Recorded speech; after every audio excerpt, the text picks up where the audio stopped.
আপনারা জানেন ইতিমধ্যেই তৃণমূলের বিদ্রোহীরা একটা ব্লক তৈরি করছে। এই সংসদে তৃণমূলের বিদ্রোহী ব্লকে কারা কারা, আগামীকালই সেই পর্দার উন্মোচন। সূত্রের খবর, অত্যন্ত বড় খবর, আগামীকাল লোকসভার স্পিকার ওম বিড়লার কাছে সশরীরে হাজিরা দেবেন তৃণমূলের বিদ্রোহী সাংসদরা এবং ওই দিনই আলাদা ব্লক গঠনের আবেদন জানাবেন বিক্ষুব্ধ সাংসদরা। সূত্রের খবর, আজ বিকেলের মধ্যে বিক্ষুব্ধ সব সাংসদকে দিল্লিতে পৌঁছতে নির্দেশ দেওয়া হয়েছে। আজ সন্ধে বৈঠকে বসতে পারেন বিদ্রোহী তৃণমূল সাংসদরা। আরো একবার আপনাদেরকে জানিয়ে রাখি, সংসদে তৃণমূলে বিদ্রোহী ব্লকে কারা রয়েছে আগামীকালই সব সামনে চলে আসবে। কারণ সূত্র মারফত জানতে পারা যাচ্ছে আগামীকাল লোকসভার স্পিকার ওম বিড়লার কাছে সশরীরে হাজিরা দেবেন তৃণমূলের বিদ্রোহী সাংসদরা এবং ওই দিনই আলাদা ব্লক গঠনের আবেদন জানাবেন বিক্ষুব্ধ সাংসদরা। এবং এর আগে আমরা একটা চিঠি পেয়েছিলাম বা একটা কাগজ পেয়েছিলাম, যে কাগজে সই ছিল, 19 জনের সই ছিল, সেই কাগজ আমরা পেয়েছিলাম।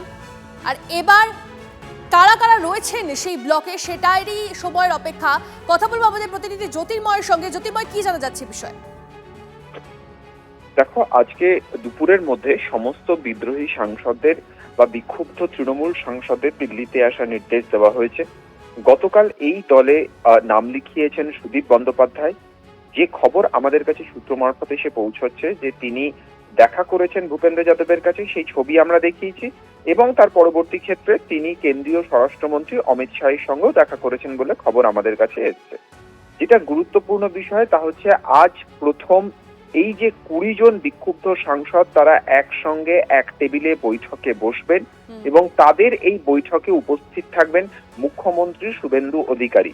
দিল্লির বঙ্গভবনে এই বৈঠক হতে পারে এবং যা গুরুত্বপূর্ণ এই মুহূর্তে সব থেকে তা হচ্ছে এতদিন পর্যন্ত তারা কিছুটা লুকিয়ে এই প্রত্যেকটি অবস্থান, কৌশলগত অবস্থান তারা নিচ্ছিলেন, কিন্তু আজ থেকে তারা পুরোপুরিভাবে প্রকাশ্যে আসছেন। তার কারণ আগামীকাল লোকসভা স্পিকারের সঙ্গে তারা দেখা করবেন এবং দেখা করে অফিসিয়ালি তাদের এনডিএ ব্লকে সামিল করার আবেদন জানাবেন এবং লোকসভায় তাদের জন্য আলাদা সিট বন্টন করার দাবি তারা জানাবেন।